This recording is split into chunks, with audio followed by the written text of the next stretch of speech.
This is Singapore, a city-state nation just off the coast of Malaysia. It is one of the most praised and highly regarded economies amongst the business community in the world. It was up until recently ranked by the World Bank as the easiest country in the world to conduct business. But it has recently been usurped by New Zealand of all places, so make of that what you will.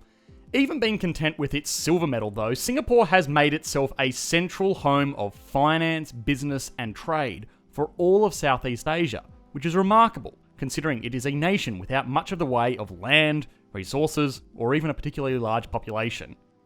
As always though, we will be looking at the economics behind how this country got here, and this is an interesting one, because Singapore has had an extremely diverse economic history that, as with many of these new miracle economies, started over 200 years ago with British colonialism.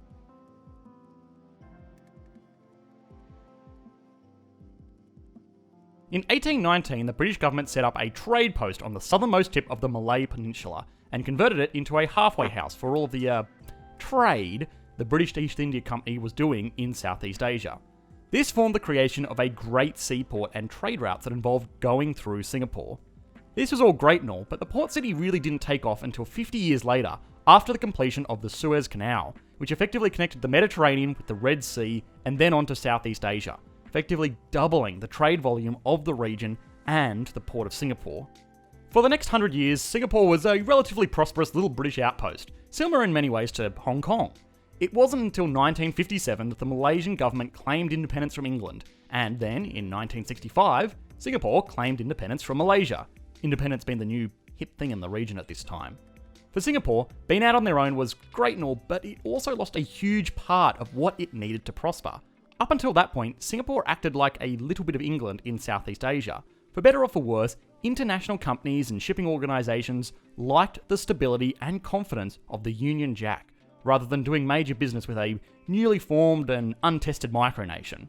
Unemployment and poor living conditions were rife, and the newly formed Singapore government sought to turn that around through a scheme of very hands-on economic development of its own citizens through education and productive investments, while at the same time looking to attract foreign investment through a system of very hands-off commercial regulation.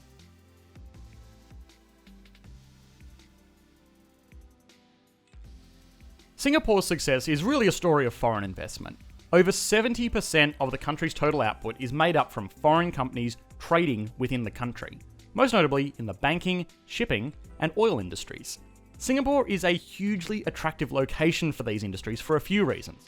For starters, Singapore had turned around its reputation and is now seen as a very safe, very stable nation that investors have lots of confidence setting up operations in. A few years after their independence, it was not unimaginable to believe that a populist government of Singapore under the People's Action Party could have aggressively nationalised any investments made into the country, and so businesses were a bit tentative to throw money into the country at this time.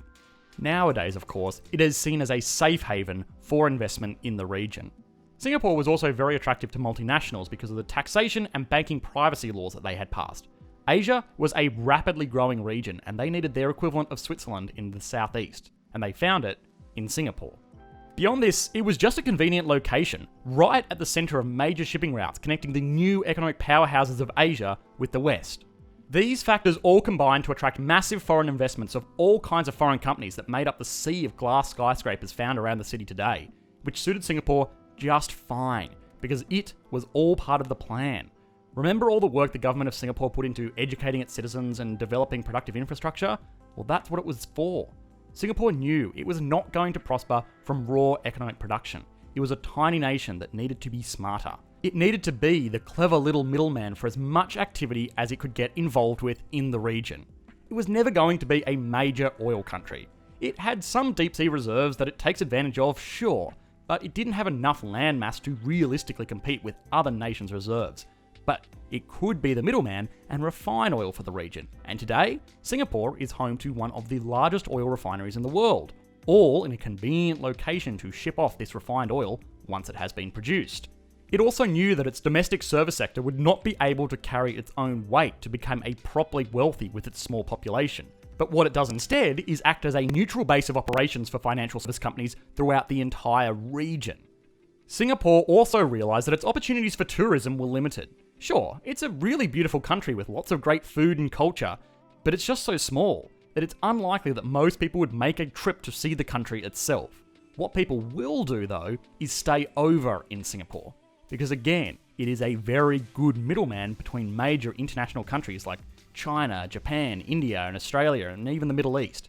Singapore has also capitalised on this by operating one of the largest international airline companies in the world, furthering the ways that they capitalise on their central location.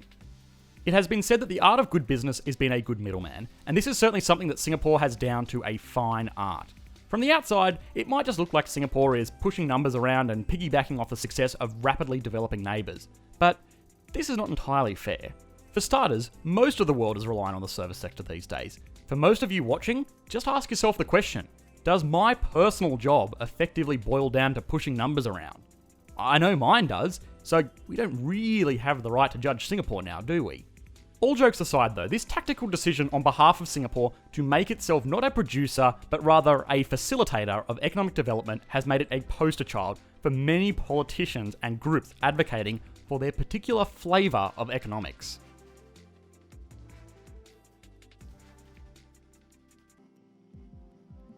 On the surface, Singapore's economy looks pretty simple. A small micronation filled with bank buildings, trade ports, low taxation, and hopeful Goldman Sachs interns. The typical capitalist paradise, right? Well, yes and no. Singapore is really a tale of two cities. The gleaming metropolis of multinationals built on the backbone of some surprisingly socialist-style policies. For starters, income tax in Singapore is super low, topping out at around 22% for extremely high income earners. And even then, very few people pay that, if anything at all. But this doesn't mean that taxes aren't levied on the citizens and denizens of Singapore. They are just done where the government sees fit. The government of Singapore really hates cars. It is a small nation with a decent population and lots of urban areas, which is a recipe for severe congestion and pollution. Singapore also doesn't want to be a strict authoritarian nanny state, so it doesn't want to outright ban cars. It takes a very social problem and adds a super capitalistic flair to it. In Singapore, cars are expensive. This isn't because of any import tariffs or foreign exchange issues though. This is due purely to the registration system involved in getting a car onto the road in Singapore. Through a system of limited issue licenses, registration, and government checks, a base model Honda Civic would cost you around $104,000 US. Through this system, the government of Singapore hasn't outright said no, you can't have cars. It has just said, sure, if you want a car, you better be a really productive member of society. If you want a car, you better work. In turn, a lot of the income generated from car registration is put back towards developing public transport infrastructure to alleviate the need for anybody to really want a car, further shifting the balance of supply and demand of the automobile to a more favourable level, where most people will just say, actually no, I'd rather just catch the train. This unique blend of mixing super free market policies with well thought out socialist policies extends to most facets of the economy of Singapore. It's part of what makes a place so easy to do business in. Despite what most people may think, having a pure capitalist economy with no rules or regulations would be pretty terrible, even for hardcore established businesses. They need some degree of government intervention to ensure that common goods are maintained, property is protected, contracts are upheld, and also that there is still a population left to do business with.